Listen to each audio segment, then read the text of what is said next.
Interview কেমন হয়েছে? Hello. এভাবেই গেছিল? এটা ছাড়াও তোমাকে আমি 3টা শার্ট দিচ্ছি, আর গত 3 দিন ধরে আমি তোমাকে এই একই শার্টে দেখতেছি। যে 3টে শার্ট আমাকে দিছো, 3টে শার্ট তো আমি রুমে রাখছি, বুঝছো? আর আমি গতকাল রাতে ছিলাম গুরুর বাসায়। এখন ধরো আমি যেখানে ইন্টারভিউ যাওয়ার কথা ওটা গুরুর বাসার পাশে। আমি চিন্তা করলাম যে সকালবেলা ঘুম থেকে উঠে আমি রুম থেকে আবার যাবো মিটিং এ। তো এই যে একটা এক মিনিট, মিটিং মানে কি? তুমি না আমাকে ইন্টারভিউ বলছো? হ্যাঁ, মানে ইন্টারভিউর মতোই, বুঝছো? টেবিল ছিল, চেয়ার, একটা সিনেমার স্ক্রিপ্ট নিয়ে আসলে।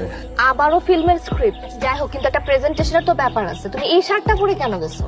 আচ্ছা, আদৌ কি তুমি কোনো রুম নিছো? মানে নিছি, মানে নিতেছি। আসলে হয়েছে কি, এখানে যে দেখলাম ভাড়াটা নিয়ে যে ক্যাচাল, সকালবেলা একদম নির্দিষ্ট সময় উঠতে হবে, নির্দিষ্ট সময় বেরোতে হবে, নির্দিষ্ট সময় ঢুকতে হবে, এরপর আবার নাকি রাতে লাইট জ্বালাতে দিবে না। আরে এটা তো বোর্ডিং স্কুলের মতো। পরে ভাবলাম যে কয়েকটা দিন অপেক্ষা করি, বুঝছো? অপেক্ষা করতে থাকো, আর আমি তোমাকে এভাবে টিফিন ক্যারিয়ার এসে খাবার খাওয়াতে থাকি, তাই না? এভাবে কতদিন? আর আমার ক্যারিয়ারটা দাঁড়ায় যাক, আমি তোমার টিফিন ক্যারিয়ার অফ করে দিই। তোমাকে আমি কতবার বলছি পাগলামিগুলো বন্ধ করতে? তুমি যেটাকে পাগলামি বলতেছো না, এটা কিন্তু আসলে পাগলামি। আমাকে একদমই উল্টাপাল্টা যুক্তি দিবা না। দেখো, আমি না প্রত্যেক দিনে একই জিনিস নিয়ে তোমার সাথে যুক্তি তর্কে যেতে রাজি। হ্যাঁ, আমিও রাজি।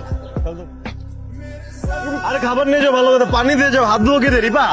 একদম আগাবি না, কিন্তু বাটি দিয়ে আমি তোর মাথা মতো দিব। হ্যাঁ, তুই আঙ্গুলি চোষ, এটা ঠিক আছে তোর জন্য। কোনটা ভর এইভাবে নিজের পায়ে নিজে কুড়াল মারলে তোরে কে থাকে না? প্রতিদিন সুন্দর একটা মুখ নিয়ে বাসা থেকে বেরোস, আর বাসায় ঢুকে ঢুম মেরে বসে। তুই যখন ঝামেলা বাদ দে। হুট করে একটা কথা বলে দিই, আমি তোমাকে কখনো বলছি কোনো ঝামেলা চলতেছে, আর আমি বাদ দিব কি দিব না সেটা তোমার দেখার বিষয় না, মা। অবশ্যই আমার জানার বিষয়। তোরা আগেও বলছি, আজকে আবার বলতেছি, এসব বাদ দে। তোর আব্বা ছেলে দেখতেছে, যে কোনো সময় বিয়ের ডেট করবে, মানসিক ভাবে প্রস্তুতি নে। হ্যাঁ, আমি মানসিকভাবে প্রস্তুতি নিয়ে রাখছি। তাহলে তো হইলই।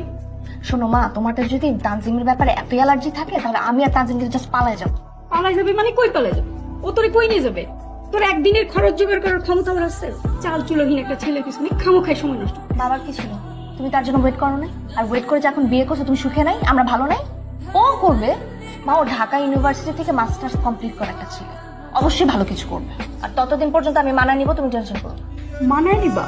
ওকে, মানায় নাও। তাহলে কাল থেকে তোমার যাবতীয় খরচ বন্ধ। শেষ মুহূর্তে তুই আমার ফাঁসাবি। আজ দেবো কাল দেবো বলে তুই কতদিন পর তুই কি আমার দিবি, স্ক্রিপ্ট দিবি? হ্যাঁ, আপনি যদি আমার মনের কন্ডিশনটা মিনিমাম বোঝার চেষ্টা করতেন, এমন স্ক্রিপ্টটা চাইতেন। তুই নিজের খুব পণ্ডিত ভাবা শুরু করছিস না? একটা জিনিস মনে রাখিস, তুই একা কিন্তু ক্রিয়েটিভ না। আমার যে সিচুয়েশন, আমি তো কানেকশনটা পাইতেছি না। তুই স্ক্রিপ্ট আপনার হাতে থাকে। আমার সেই প্রেমের জ্ঞান নেই, প্যান প্যানে নেই, গুরু গুরু গুরু গুরু করে তো মুখে ফেনা